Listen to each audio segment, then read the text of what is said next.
Capítulo 2. Regime e espiritualidade. Intemperança é pecado.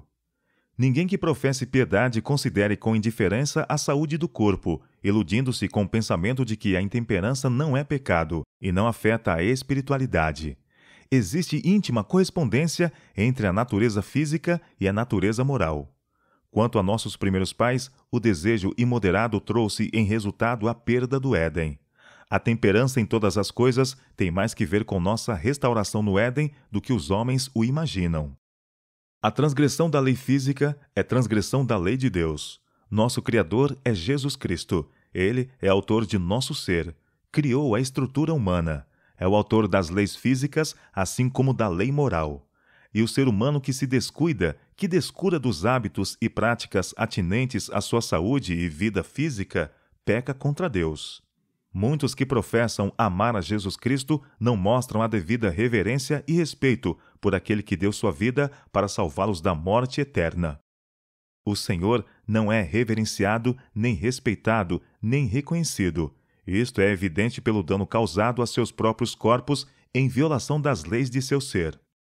A contínua transgressão das leis da natureza é uma contínua transgressão da lei de Deus. O atual peso de sofrimento e angústia que vemos por toda parte, a atual deformidade, decrepitude, doenças e imbecilidade que agora inundam o mundo, tornam-no, em comparação com o que poderia ser, e Deus designou que fosse, um hospital. E a geração atual é débil quanto ao poder mental, moral e físico. Toda esta miséria tem se acumulado geração após geração, porque o homem caído transgride a lei de Deus. Pecados da maior magnitudes são cometidos pela condescendência com apetite pervertido. Excessiva tolerância no comer, no beber, no dormir ou contemplar é pecado. A ação saudável e harmoniosa de todas as faculdades do corpo e da mente resultam em felicidade, e quanto mais elevadas e refinadas faculdades, mais pura e perfeita a felicidade. Quando a santificação é impossível. Grande parte de todas as enfermidades que afligem a família humana resulta de seus próprios hábitos errôneos, em virtude de sua voluntária ignorância ou do desprezo pela luz que Deus tem dado em relação às leis do seu ser. Não nos é possível glorificar a Deus enquanto vivemos em violação das leis da vida. Não é possível ao coração manter-se consagrado a Deus enquanto se tolera a concupiscência do apetite. Um corpo enfermo e o intelecto desordenado, em virtude de contínua tolerância para com a ruinosa concupiscência, torna impossível a santificação do corpo e do espírito. O apóstolo compreendia a importância das condições saudáveis do corpo para a bem-sucedida perfeição do caráter cristão. Diz ele: "Mas esmurro meu corpo e o reduzo à escravidão, para que, tendo pregado a outros, não venha eu mesmo a ser desqualificado." Ele menciona os frutos do Espírito, entre os quais está a temperança. Os que são de Cristo crucificaram a carne com os seus vícios. Ignorância voluntária agrava o pecado. É um dever saber como preservar o corpo na melhor condição de saúde, e é dever sagrado viver à altura da luz que Deus graciosamente tem dado. Se fecharmos os olhos à luz pelo temor de ver os erros que não desejamos abandonar, nossos pecados não são por isto amenizados, mas agravados. Se a luz é evitada num caso, será desconsiderada noutro.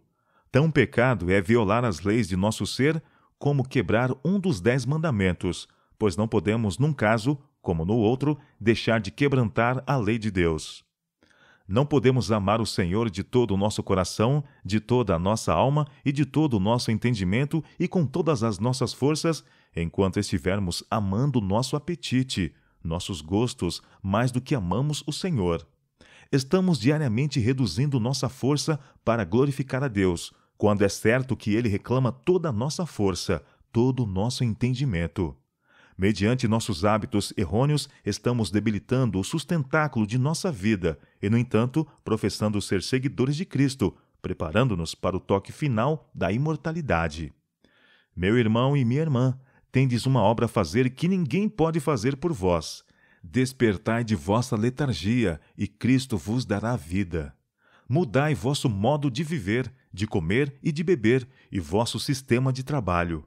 Enquanto continuardes no caminho que tendes seguido por anos, não podereis discernir com clareza coisas eternas e sagradas. Vossas sensibilidades estão embotadas e vosso intelecto obscurecido. Não tendes estado a crescer em graça e no conhecimento da verdade, como é vosso privilégio. Não tendes crescido em espírito, mas aumentando em trevas. O homem foi o ato que coroou a criação de Deus, feito à imagem de Deus e destinado a ser uma réplica de Deus. O homem é muito caro a Deus, pois foi formado segundo a sua imagem. Este fato deve impressionar-nos com a importância de ensinar por preceito e exemplo o pecado de macular, por condescendência para com o apetite ou por qualquer outro pecado, o corpo que é destinado a representar Deus ao mundo. Efeitos mentais da desobediência a leis físicas. Deus requer de seu povo crescimento progressivo. Devemos aprender que condescender com apetite constitui o maior embaraço ao cultivo do espírito e à santificação da alma. Apesar de sua adesão à reforma de saúde, muitos seguem regime impróprio. Não devemos preparar para o sábado mais liberal provisão de alimento, nem maior variedade que nos outros dias.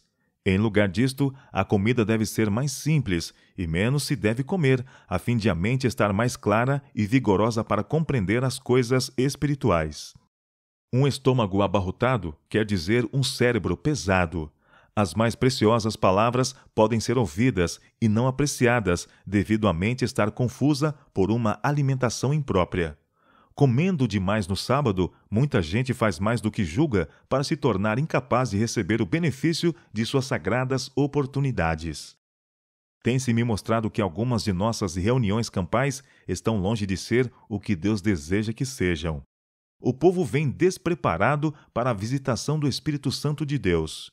Geralmente, as irmãs devotam considerável tempo, antes da ocasião, no preparo de vestido para o adorno exterior, enquanto esquecem inteiramente o adorno interior, que é de grande valor à vista de Deus. Também é gasto muito tempo em culinária desnecessária, na preparação de ricas tortas e bolos e outros artigos de alimentação que fazem positivo dano aos que dele participam. Preparassem nossas irmãs bom pão e algumas outras espécies de alimentos saudáveis, e tanto elas como suas famílias estariam melhor preparadas para apreciar as palavras de vida e muito mais susceptíveis à influência do Espírito Santo. Muitas vezes é o estômago sobrecarregado com alimentos que raramente é tão singelo e simples como o ingerido no lar, onde a quantidade de exercício feita é dupla ou tripla. Isto leva a mente a ficar em tal letargia que é difícil apreciar as coisas eternas, e as reuniões terminam e eles ficam desapontados por não haverem desfrutado mais do Espírito de Deus. Seja a preparação de comidas e de vestidos questão secundária, mas comece no lar o exame profundo do coração.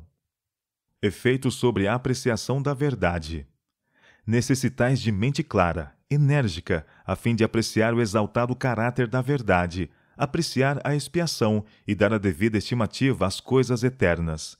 Se seguis uma errônea direção e condescendeis com errados hábitos no regime alimentar, enfraquecendo assim as energias mentais, não dareis a salvação e a vida eterna aquele alto apreço que vos inspirará a pôr a vida em conformidade com a vida de Cristo. Não fareis, para obter inteira conformidade com a vontade de Deus, aqueles diligentes, abnegados esforços que são requeridos por sua palavra e necessários para dar-vos preparo moral para o último toque da imortalidade. Mesmo sendo estritos na qualidade do alimento que tomais, glorificais a Deus em vosso corpo e em vosso espírito, os quais lhe pertencem, ao ingerir tal quantidade de alimentos? Os que sobrecarregam o estômago com tanto alimento e assim pressionam a natureza não podem apreciar a verdade que deviam ouvir e considerar. Não podem despertar as sensibilidades entorpecidas do cérebro para aquilatar o valor da expiação e o grande sacrifício feito em favor do homem caído. É importante que tais pessoas apreciem as grandes, preciosas e excelentes riquezas em reserva para os fiéis vencedores. A parte animal de nossa natureza jamais deve ser deixada a governar a parte moral e a intelectual. Alguns estão sendo tolerantes para com o desejo carnal, o qual guerreia contra a alma, e é um constante obstáculo ao seu progresso espiritual. Levam eles consigo sempre uma consciência acusadora, e ao falar-se a verdade com franqueza, ofendem-se. Condenam-se a si mesmos e entendem que o assunto foi propositadamente escolhido para ferir o seu caso. Sentem-se ofendidos e atingidos, afastando-se das assembleias dos santos. Deixam de reunir-se, para que assim procedendo não sintam a consciência perturbada. Perdem logo o interesse nas reuniões e o amor pela verdade, e a menos que se modifiquem por completo, voltarão atrás e assumirão seu lugar com a hoste rebelde, que se coloca sob a bandeira negra de Satanás. Se esses crucificarem as concupiscências carnais que combatem contra a alma, ficarão fora do caminho, onde as setas da verdade passarão sem feri-los. Mas enquanto condescenderem com o concupiscente apetite e assim acariciarem os seus ídolos, far-se-ão alvos para as setas da verdade, e se a verdade é de alguma forma proferida, tem de ofendê-los. O uso de estimulantes antinaturais é danoso à saúde e tem influência obscurecedora sobre o cérebro, tornando-lhe impossível apreciar coisas eternas. Os que acariciam esses ídolos não podem retamente avaliar a salvação que Cristo operou por eles mediante uma vida de abnegação, de constante sofrimento e vexame, entregando finalmente sua própria vida sem pecado para salvar da morte iminente o homem. Manteiga e carne são estimulantes. Isto tem danificado o estômago e pervertido o gosto. Os nervos sensitivos do cérebro são insensibilizados e o apetite animal fortalecido às expensas das faculdades morais e intelectuais. Essas elevadas faculdades de função controladora têm sido enfraquecidas, de maneira que as coisas eternas não têm sido discernidas.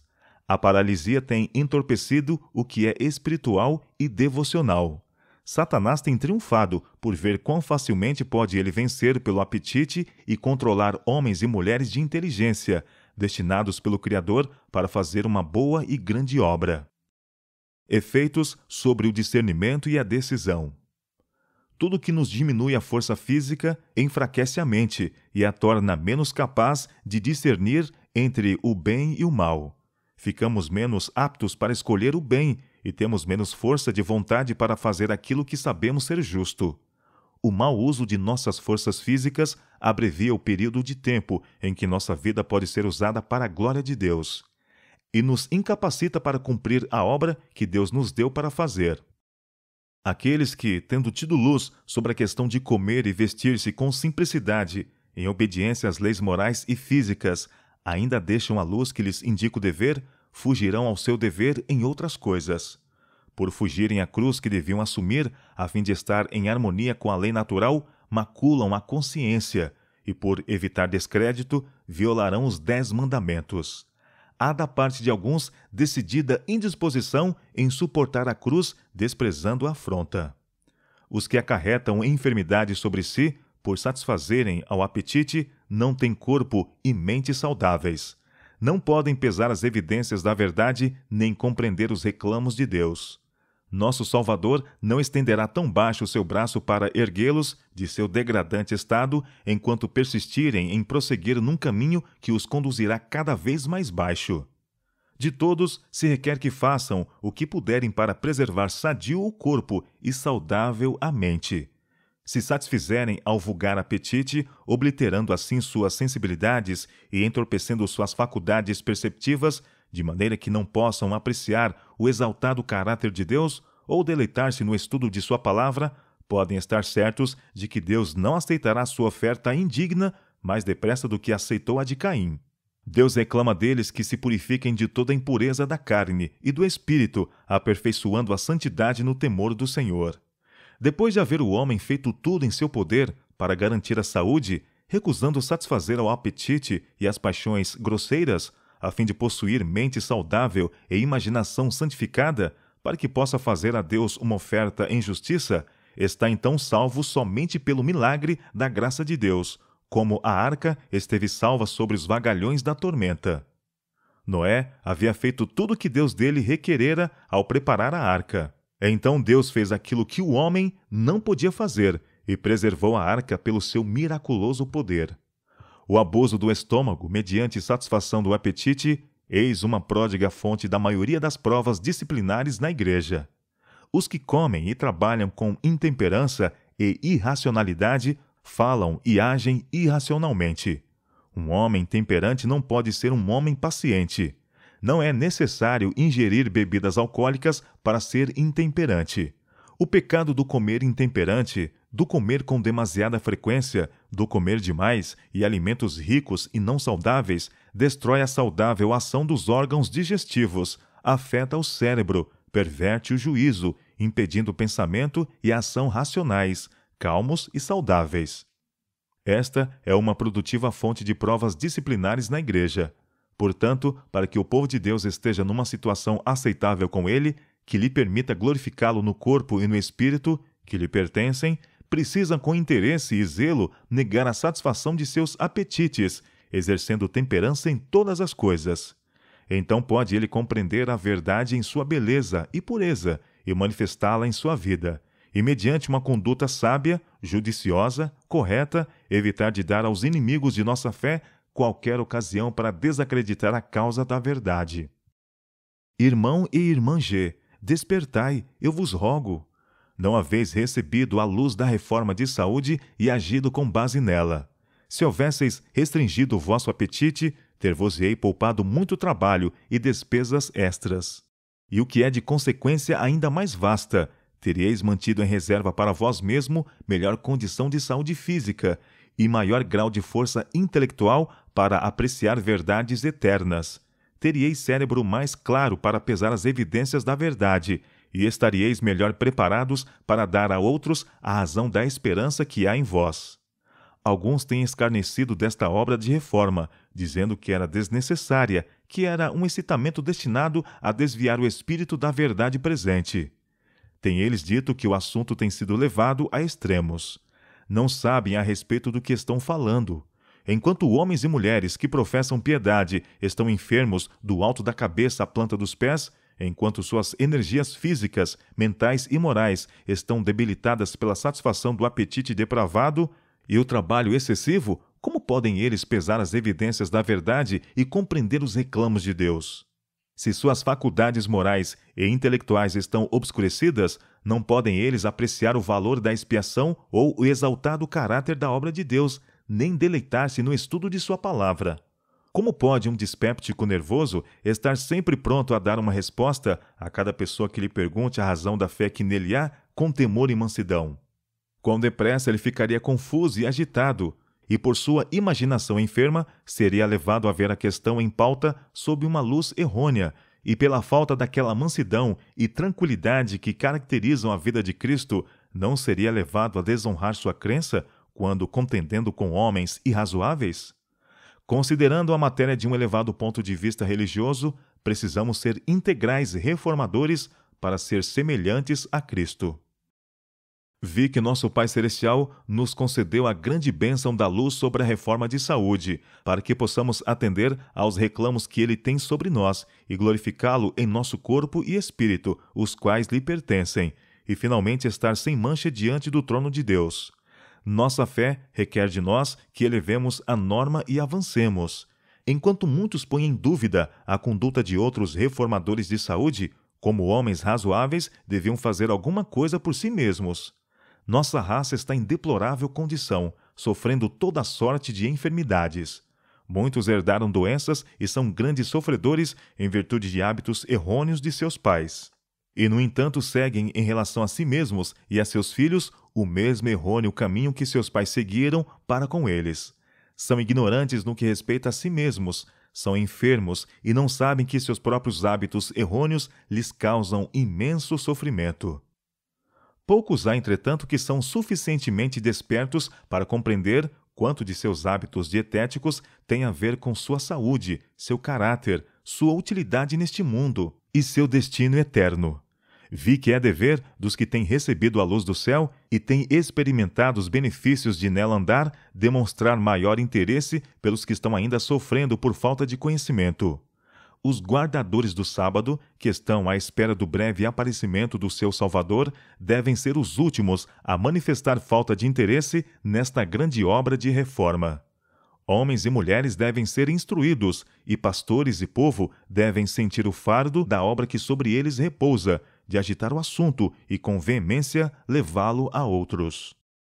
Hábitos físicos têm muito que ver com o sucesso de cada indivíduo. Quanto mais cuidadoso fordes em vosso regime, quanto mais simples e não estimulante o alimento que sustenta o corpo em sua harmoniosa ação, mais clara será a vossa concepção do dever. Há necessidade de fazer-se cuidadosa revisão de cada hábito, de cada prática, visto a possibilidade de uma condição mórbida do corpo lançar uma nuvem sobre tudo. Nossa saúde física é mantida pelo que comemos. Se nosso apetite não está sob o controle de uma mente santificada, se não somos temperantes em tudo o que comemos e bebemos, não estaremos num estado saudável físico e mental para estudar a palavra de Deus com o propósito de aprender o que diz a Escritura. Que farei para herdar a vida eterna? Qualquer hábito não saudável produzirá no organismo uma condição não saudável, e a maquinaria viva, delicada do estômago será prejudicada e não estará em condições de fazer o seu trabalho devidamente. O regime tem muito que ver com a disposição de entrar em tentação e cometer pecado. Se o Salvador dos homens, com sua força divina, sentia necessidade de oração, quanto mais deviam os fracos mortais, pecadores, sentir a necessidade de oração, oração fervorosa, constante. Quando Cristo se via mais tenazmente assaltado pela tentação, não comia nada. Confiava-se a Deus e, mediante fervorosa oração e perfeita submissão à vontade de seu Pai, saía vencedor. Os que professam a verdade para estes últimos dias, acima de todas as outras classes de professos cristãos, devem imitar o grande modelo na oração. Basta ao discípulo ser como seu mestre e ao servo como seu senhor. Mateus capítulo 10, verso 25. Nossas mesas acham-se frequentemente cobertas de iguarias que nem são saudáveis nem necessárias, porque amamos mais estas coisas do que a abnegação, o estar livre de doenças e ter mente sã. Jesus buscava diligentemente força de seu Pai. Isto o divino Filho de Deus considerava de maior valor, mesmo para si, do que sentar-se à mesa mais rica e variada. Ele nos deu provas de que a oração é essencial a fim de receber forças para lutar contra os poderes das trevas e realizar a obra que nos foi designada. Nossa própria força é fraqueza, mas a que Deus dá é poder e fará todo o que a recebe mais que vencedor. Efeito sobre influência e prestatividade. Que lástima é que muitas vezes, precisamente quando o maior desprendimento devia ser exercido, o estômago está carregado de um volume de alimentos inadequados que ali permanece em decomposição. O mal-estar do estômago afeta o cérebro. O comedor imprudente não compreende que se está desqualificando para dar conselho sábio, desqualificando-se para estabelecer planos para o melhor funcionamento da obra de Deus. Mas isto é assim. Ele não pode discernir coisas espirituais e, em reuniões conciliares, quando devia dizer sim, de acordo, diz não. Apresenta propostas que estão além do admissível. O alimento que ingeriu obscureceu-lhe as faculdades cerebrais. A tolerância pessoal impede o instrumento humano de testemunhar da verdade. A gratidão que demonstramos a Deus por suas bênçãos é grandemente afetada pelo alimento posto no estômago. A condescendência em matéria de apetite é causa de dissensão, atritos, discórdia e muitos outros males. Palavras impacientes são proferidas e atitudes inamistosas adotadas, práticas desonestas seguidas e paixões manifestadas, tudo por causa dos nervos do cérebro que são afetados pelos abusos acumulados sobre o estômago. Não é possível impressionar alguns com a necessidade de comer e beber para a glória de Deus. A condescendência com o apetite afeta-os em todas as relações da vida. Isto se vê em sua família, em sua igreja, nas reuniões de oração e na conduta dos seus filhos. Isto tem sido a maldição de sua vida. Não conseguireis fazê-los entender as verdades para estes últimos dias. Deus prodigamente proveu sustento e felicidade para todas as suas criaturas, e se suas leis nunca fossem violadas, e todos agissem em harmonia com a divina vontade, em lugar de infelicidade e males contínuos, ver-se-iam saúde, paz e felicidade. O Redentor do mundo sabia que a condescendência com o apetite traria debilidade física, adormecendo órgãos perceptivos de maneira que se não discerniriam as coisas sagradas e eternas. Cristo sabia que o mundo estava entregue à glutonaria e que isto perverteria as faculdades morais. Se a condescendência com o apetite era tão forte sobre a raça humana que, para derribar-lhe o poder, foi exigido do Divino Filho que jejuasse por cerca de 6 semanas em favor do homem, que obra se acha diante do cristão a fim de ele poder vencer da maneira por que Cristo venceu? A força da tentação para satisfazer o apetite pervertido só pode ser avaliada em face da inexprimível agonia de Cristo naquele prolongado jejum no deserto. Cristo sabia que, para com êxito levar avante o plano da salvação, precisava começar a obra redentora do homem exatamente onde começara a ruína. Adão caiu pela condescendência com o apetite. Para que no homem ficasse gravadas suas obrigações quanto a obedecer à lei de Deus, Cristo começou sua obra de redenção reformando os hábitos físicos do próprio homem. O declínio da virtude e a degeneração da raça são principalmente atribuíveis à satisfação do apetite pervertido. Responsabilidades especiais e tentações dos pastores. Pesa sobre todos, e em especial sobre os pastores que ensinam a verdade, solene responsabilidade de vencerem o apetite. Muito maior seria sua utilidade caso controlassem os apetites e paixões, e mais vigorosas seriam suas faculdades mentais e energias morais se aliassem o trabalho físico ao exercício mental. Tendo hábitos estritamente temperantes e com a combinação do trabalho muscular e da mente, poderiam realizar soma incomparavelmente maior de labor, conservando a clareza mental. Seguissem eles essa direção e seus pensamentos e palavras fluiriam mais livremente, haveria mais energia em suas práticas religiosas e mais assinaladas seriam as impressões causadas por eles em seus ouvintes. A intemperança no comer, mesmo de comida saudável, exercerá debilitante influência sobre o organismo, embotando as mais vivas e santas emoções. Algumas das pessoas trazem para as reuniões campais alimentos inteiramente impróprios para tais ocasiões, bolos finos e tortas, e uma variedade de pratos que perturbariam a digestão de um trabalhador sadio. Claro está que o melhor é considerado nada bom para o pastor. Então, o povo leva essas coisas à mesa dele, ou convidando-o para sua mesa. Desta maneira, os pastores são tentados a comer demais e alimento prejudicial. Daí não apenas é sua eficiência diminuída na reunião campal, mas muitos se tornam dispépticos. O pastor deve declinar dessa bem-intencionada, porém inadvertida hospitalidade, mesmo com risco de parecer descortês. E o povo devia possuir mais realística bondade para não submetê-lo a tal alternativa. Erram quando tentam o pastor com alimento inadequado.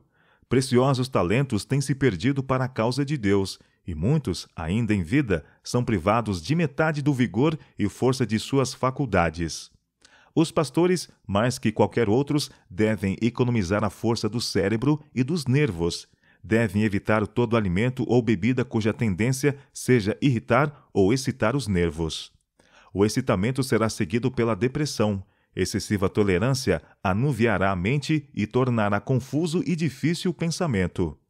Ninguém pode tornar-se bem-sucedido obreiro nas coisas espirituais enquanto não observar estrita temperança nos hábitos dietéticos.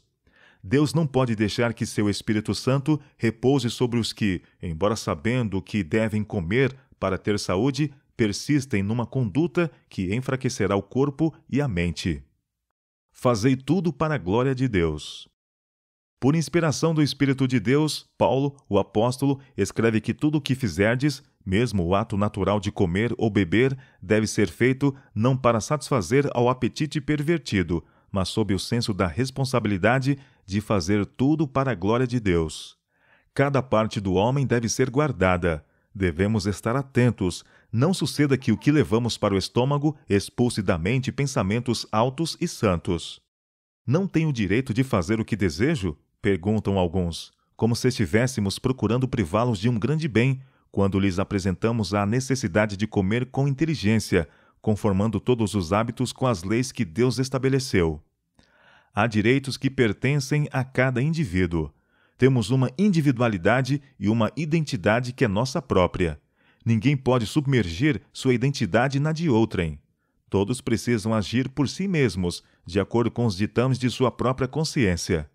Como lembrança do que seja nossa responsabilidade e influência, somos responsáveis diante de Deus como derivando dele a nossa vida. Isto não obtemos da humanidade, mas de Deus unicamente. Somos seus pela criação e pela redenção. Nosso próprio corpo não é nosso, para que o tratemos como desejamos, para que o danifiquemos com hábitos que levam à decadência, tornando impossível render a Deus perfeito serviço. Nossa vida e todas as nossas faculdades lhe pertencem. Ele cuida de nós todo momento, conserva em ação a maquinaria viva. Se fôssemos deixados à nossa própria sorte, por um momento, morreríamos.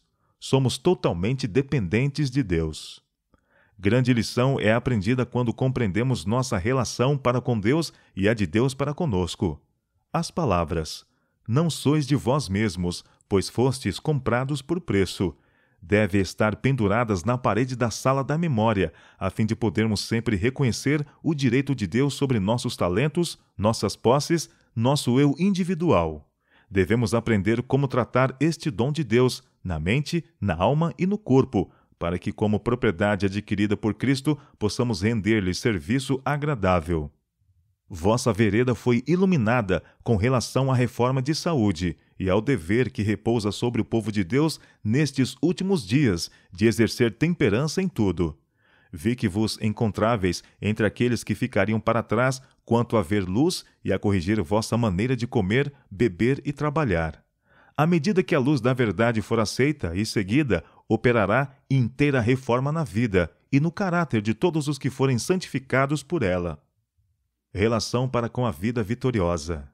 No comer, no beber e no vestir, todos temos uma direta contribuição para com o nosso progresso espiritual. Muitos dos artigos de alimentação livremente comidos pelos pagãos que os rodeavam eram proibidos aos israelitas.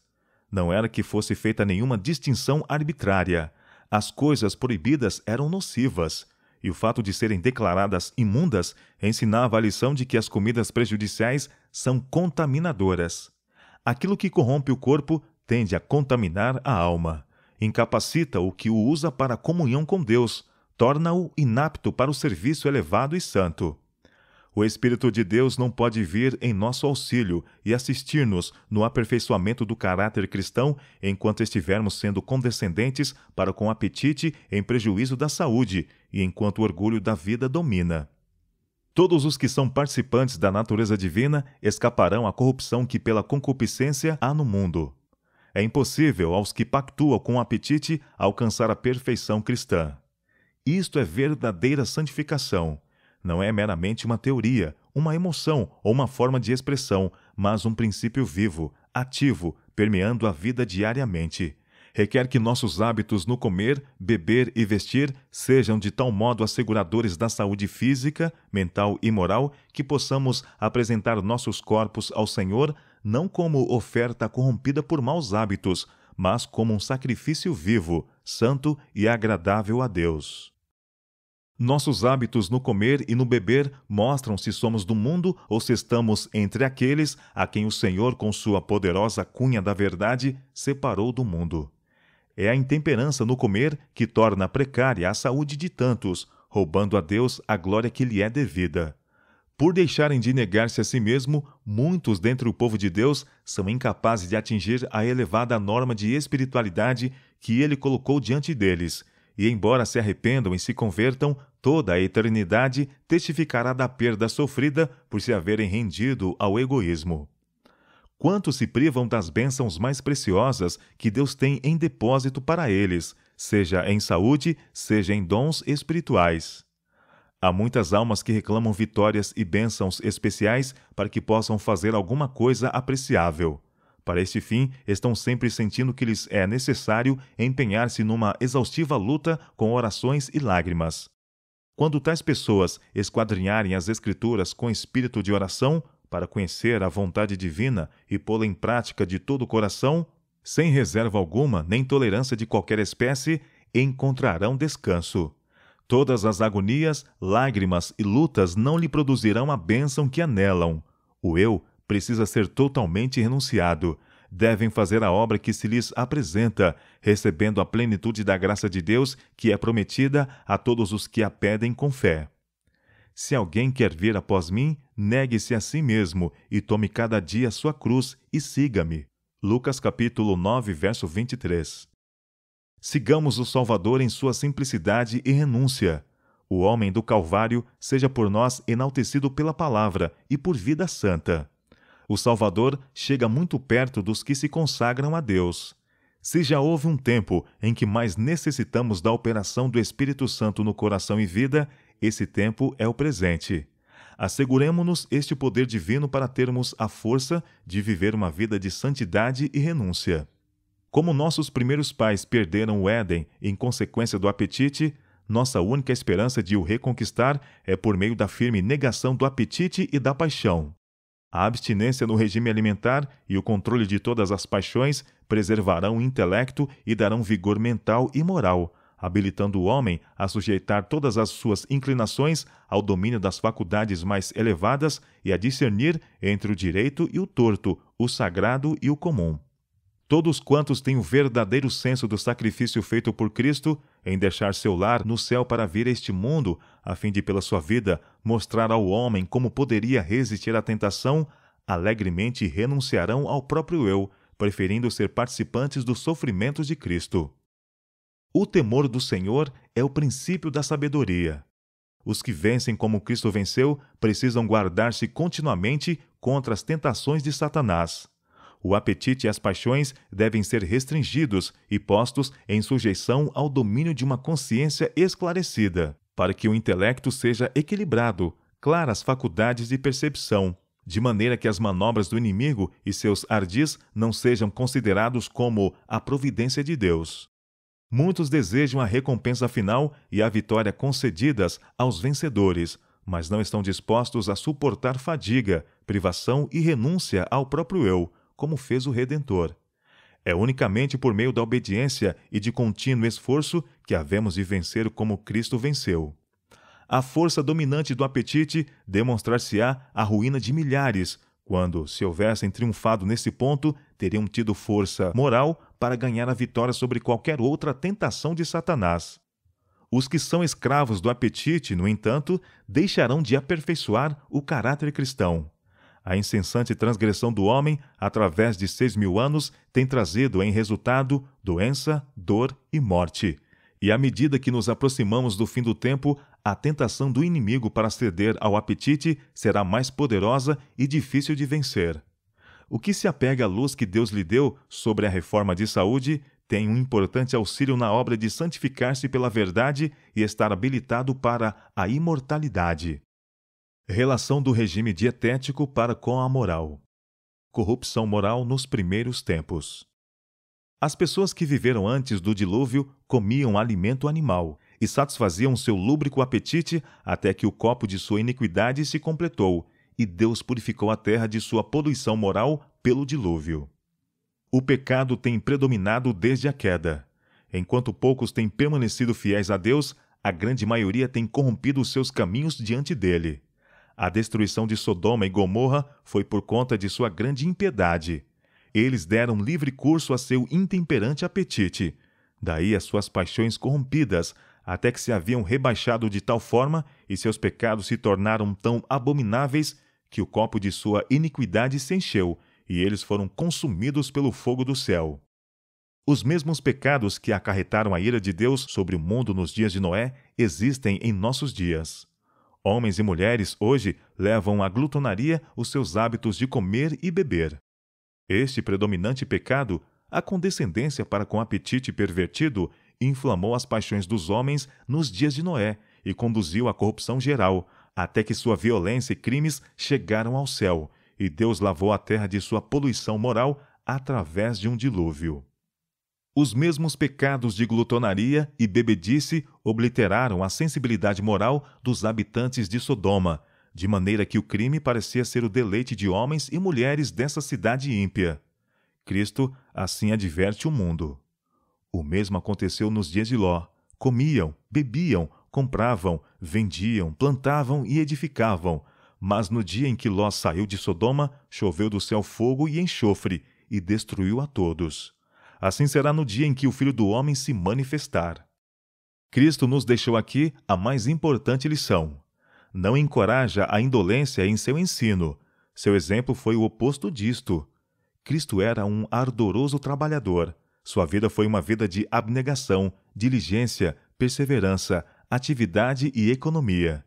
Diante de nós, ele coloca o perigo de levar ao extremo o comer e beber. Revela o resultado de entregar-se à condescendência para com o apetite.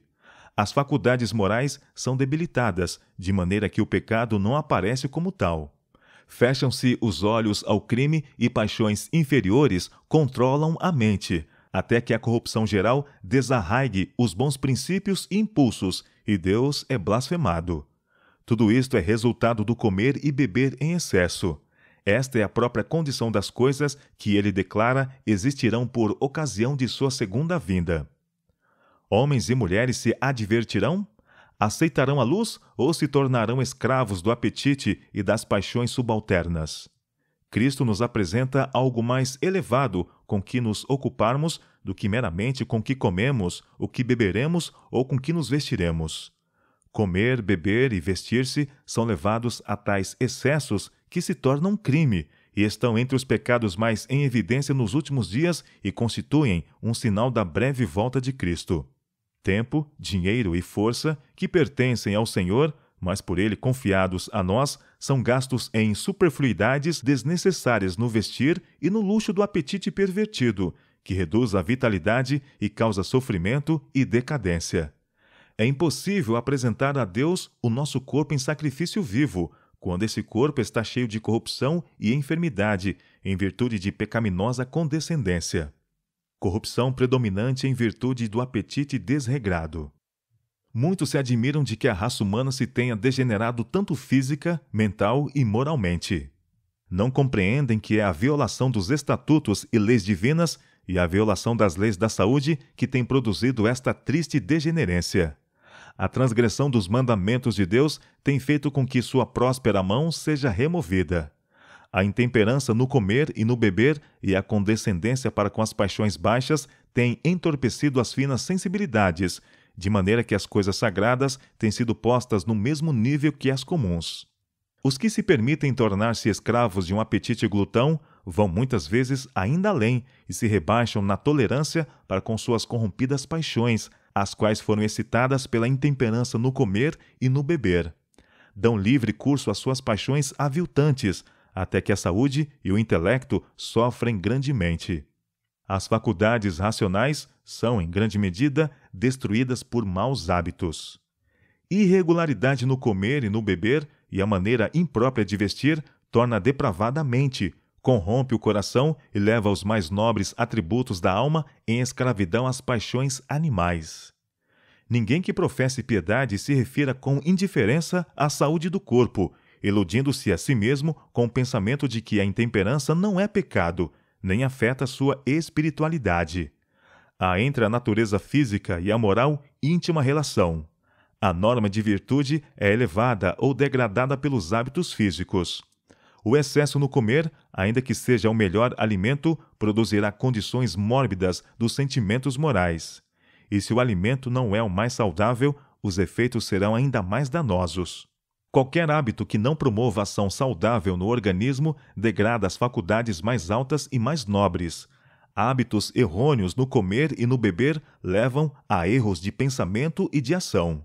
A tolerância para com o apetite fortalece as propensões animais, dando-lhes ascendência sobre as faculdades mentais e espirituais.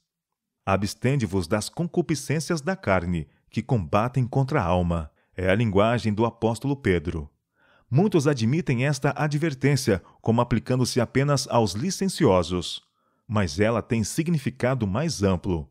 Guarda contra toda satisfação danosa do apetite ou das paixões. É uma advertência muito vigorosa contra o uso de estimulantes e narcóticos, tais como chá, café, fumo, álcool e morfina. A tolerância para com isto pode muito bem ser classificada entre as concupiscências que exercem perniciosa influência sobre o caráter.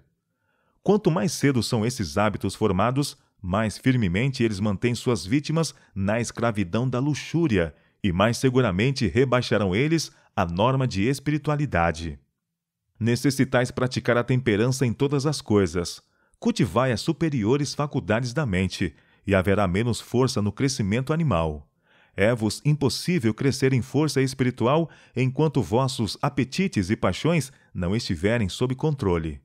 Diz o apóstolo inspirado: esmurro meu corpo e o reduzo à escravidão, para que, tendo pregado a outros, não venha eu mesmo a ser desqualificado. Meu irmão, levantai-vos, eu vos rogo, e deixai que a obra do Espírito de Deus se aprofunde além da superfície, que ela atinja as profundezas da fonte de cada ação. O que se deseja é princípio firme e vigor de ação, tanto nas coisas espirituais como nas temporais. Falta fervor a vossos esforços. Oh, quantos estão baixos na escala da espiritualidade, porque não se negam ao próprio apetite. A energia nervosa do cérebro é obscurecida e quase paralisada pelo excesso no comer.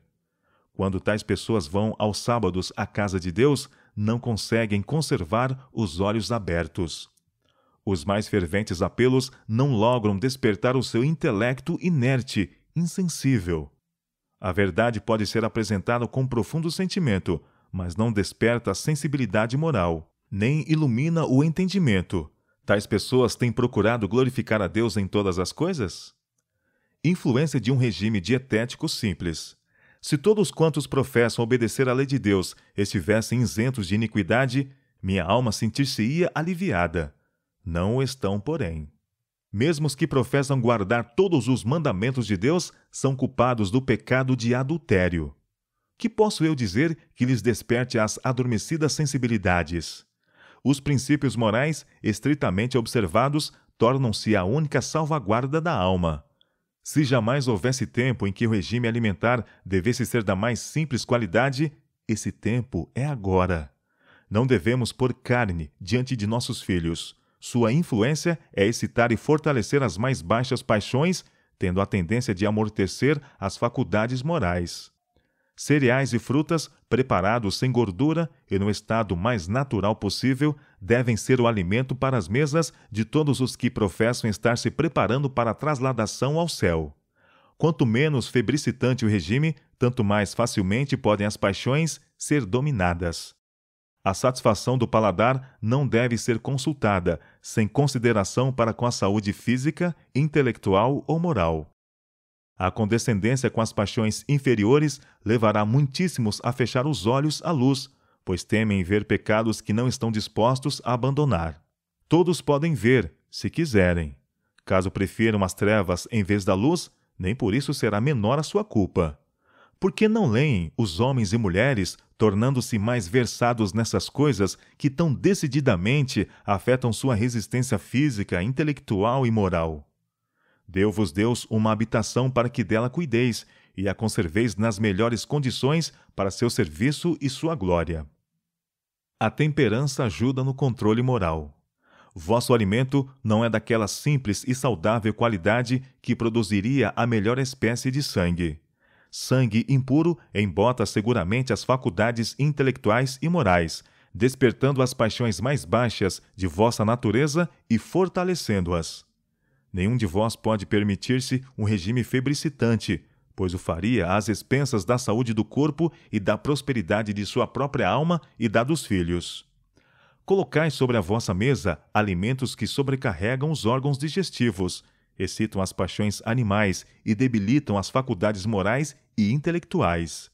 Iguarias finas e alimentos cárneos não vos trazem benefício. Admoesto-vos, pelo amor de Cristo, a que ponhais em ordem vossa casa e vosso coração. Que a verdade de origem celestial vos eleve e santifique no corpo, na alma e no espírito.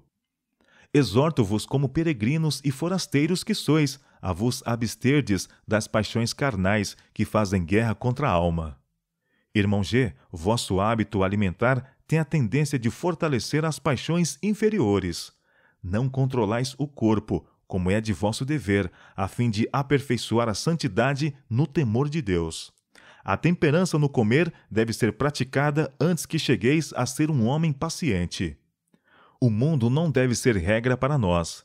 É moda condescender com apetite em alimentos finos e estimulantes antinaturais, fortalecendo assim as propensões animais e obstando o crescimento e desenvolvimento das faculdades morais. Nenhum encorajamento é dado a qualquer dos filhos ou filhas de Adão de que podem tornar-se mais que vencedores na luta cristã, a menos que decidam praticar a temperança em todas as coisas. Se fizerem isto, não combaterão como quem combate no ar. Se os cristãos mantiverem o corpo em sujeição e levarem todo o apetite e paixões sob o controle de uma consciência esclarecida, sentindo como uma obrigação devida a Deus e ao próximo o obedecer às leis que governam a saúde e a vida, terão a bênção do vigor físico e mental. Terão força moral para empenhar-se na guerra contra Satanás, e em nome daquele que no benefício deles venceu o apetite, serão mais do que vencedores em seu próprio proveito.